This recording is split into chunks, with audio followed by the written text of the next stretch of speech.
Parmi celles qui ont porté du parfum au tombeau du Christ, Marie-Madeleine est la seule dont nous célébrons la mémoire. Le Christ avait chassé d'elle 7 esprits mauvais pour faire place aux 7 opérations de la grâce de l'Esprit. Sa persévérance à demeurer près du tombeau lui valut la vision et la conversation des anges. Puis, après avoir vu le Seigneur, elle devient son apôtre auprès des apôtres. Instruite et pleinement assurée par la bouche même de Dieu, elle va leur annoncer qu'elle a vu le Seigneur et leur répéter ce qu'il a dit. Considérons, mes frères, mes sœurs, combien Marie-Madeleine le cédait en dignité à Pierre, le chef des apôtres, et à Jean, le bien-aimé théologien du Christ, et combien pourtant elle fut plus favorisée que ceux-ci. Eux, lorsqu'ils accoururent au sépulcre, ne virent que des bandelettes et le suaire.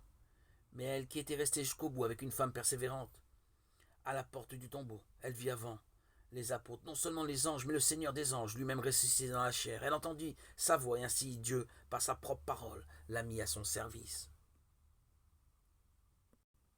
Christ est ressuscité. Heureux ceux qui ont vu le ressuscité et reconnu à ses plaies la victoire. Mais heureux sommes-nous de croire sans avoir vu et sans le voir encore, d'aimer Jésus notre Sauveur. Seigneur, tu es vivant, nous t'avons reconnu, au dernier jour nous te verrons. Pleurant près du tombeau soudain, Marie se dresse. Qui donc l'appelle par son nom? À la table d'Emmaüs, les voyageurs tout interdits se lèvent. Qui donc pour eux vient de rompre le pain? Réfugiés dans la chambre haute, les disciples frémissent. Qui donc se tient au milieu d'eux? Approchant du rivage, les pêcheurs soudain s'interrogent. Qui donc les attend près d'un feu? Nous aimons la vie, Dieu vivant.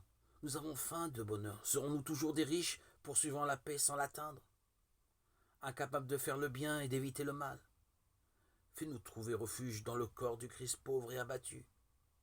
Alors tu entendras dans son cri notre cri. Et dans le repas de la scène, nous pourrons louer notre Seigneur, lui rendre grâce pour avoir eu part au repas des noces.